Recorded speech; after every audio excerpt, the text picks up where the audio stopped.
Welcome to the Successful Nonprofits Podcast. I'm your host, Dolph Goldenberg, bringing you a bonus break that will help make you more efficient and more effective as you produce and reproduce your board report. Because today we are going to be talking about repurposing your board report. When I was an executive director, I would spend so much time on my written report for every single meeting.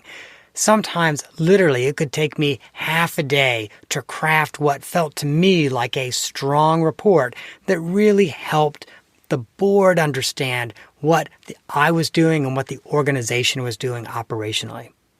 But I also have to share with you, it was always a little bit sad because when the board meeting ended, my report would essentially just get archived with the minutes, never again to see the light of day. So I literally would spend half a day, sometimes more of my time, just to see it get filed away.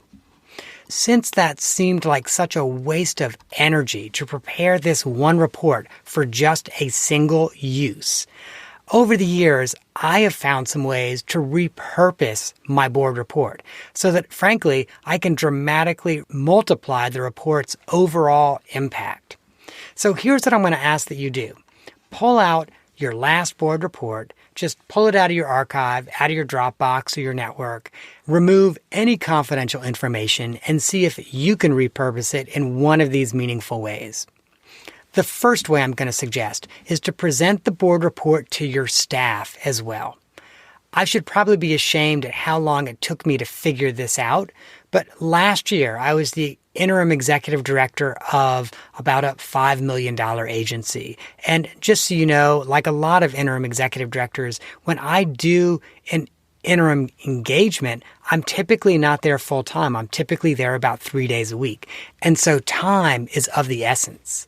And I realized that what I should be doing, instead of creating a new executive director report for each staff meeting, I should essentially slightly revise my board report and just present that at the staff meeting. I have to share with you that staff were thrilled to get the high-level report that board members enjoy. I was always clear that I did some slight revisions, but they were still thrilled. And what's more, I didn't spend a lot of time thinking about this report for staff. I literally only spent 10 or 15 minutes on it.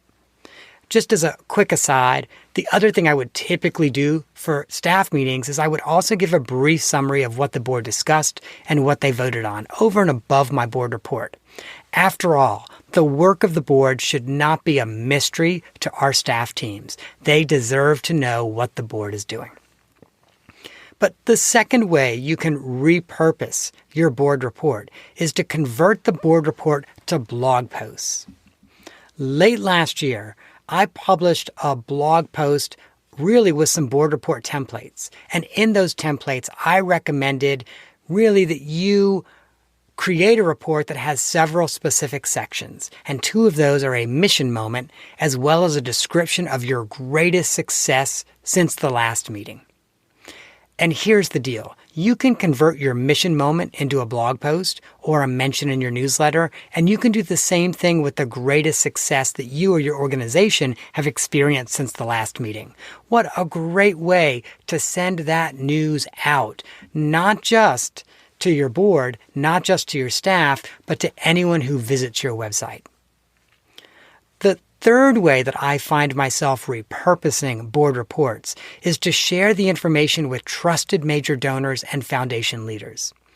All of us as executive directors should be meeting periodically, even if it's just by phone, even if it's just a quick touch base, with our largest individual donors and our most significant foundation funders. And, often for us, preparing for a 30-minute phone conversation might take us 20 minutes. And so the next time you're having a coffee Zoom with a trusted major donor or a foundation officer, use the board report to guide the conversation. And I would even suggest that you consider sharing the board report with them immediately before your conversation. Again, you may want to revise it a little bit. There might be some things that you don't want to share as broadly. And then when you're talking to them, walk them through one or two items from the board report. Let me tell you what this does. This not only saves you a lot of time in preparing for the meeting and gives you good content for your meeting, but it will also impress your major donors and your foundation funders at your transparency, as well as the high engagement that your board has. The fourth way that you can repurpose your board report is to draft some social media posts. And, you might, if you've already shared it with your staff and you've got a social media person or a development person or a comms person, you literally can just say, hey, can you use the report that I just shared at the staff meeting and make some social media posts from it? And while you might not want to blast every sentence of your board report out on Twitter, it is a good idea to pull some of the best news from the report and share it with your organization's followers. I would be willing to bet that your 10,000 Facebook fans would probably love to read that you served 22% more clients than you did the same period last year. They also might love to read that one of your staff or one of your staff teams really went above and beyond to serve a specific client. You might need to anonymize the client, but you can still share it on Facebook.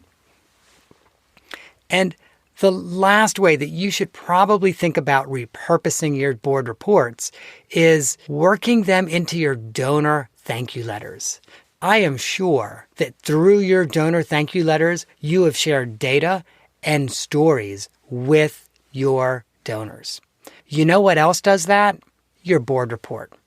So if you can work that into your thank you letters, you will not only spice up those thank you letters, but it will also help ensure that you aren't sending the same letter to the same donors multiple times.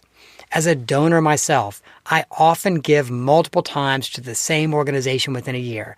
And I have to share with you that I typically notice a stale thank you letter. When I get the same thank you letter 3 times, it kind of makes me feel like the organization is just sort of going through the motions and doing what they're supposed to do, but that they aren't really genuinely thanking me. So those are the 5 ways that I recommend that you repurpose your board report. And all 5 of these might only take you an additional hour or 2 of work. But in the process, you can probably save yourself 4 or 5 hours of planning time. And you'll also gain credibility with your constituents. You will strengthen your relationships, and you will build a stronger organizational culture. I am sharing this with you because as part of my executive coaching work with nonprofit chief executives, I often hear them talk about feeling overwhelmed by the competing demands for their time and their attention. And when this is an issue, I often help them find ways to work more efficiently. And frankly, repurposing your board report is a great example of that. So in addition to offering one-on-one coaching for first-time executive directors, I am also launching a coaching group for executive directors in their first year. In that coaching group, we will discuss even more ways to work with your board and foster the essential relationships for your success. If you're interested in one-on-one coaching or in the coaching group for executive directors, if you are interested in investing in your effectiveness with an executive coach, then please visit successfulnonprofits.com. That, listeners, is our bonus break for this week. I hope that you have gained some insight to help your nonprofit thrive in a competitive environment.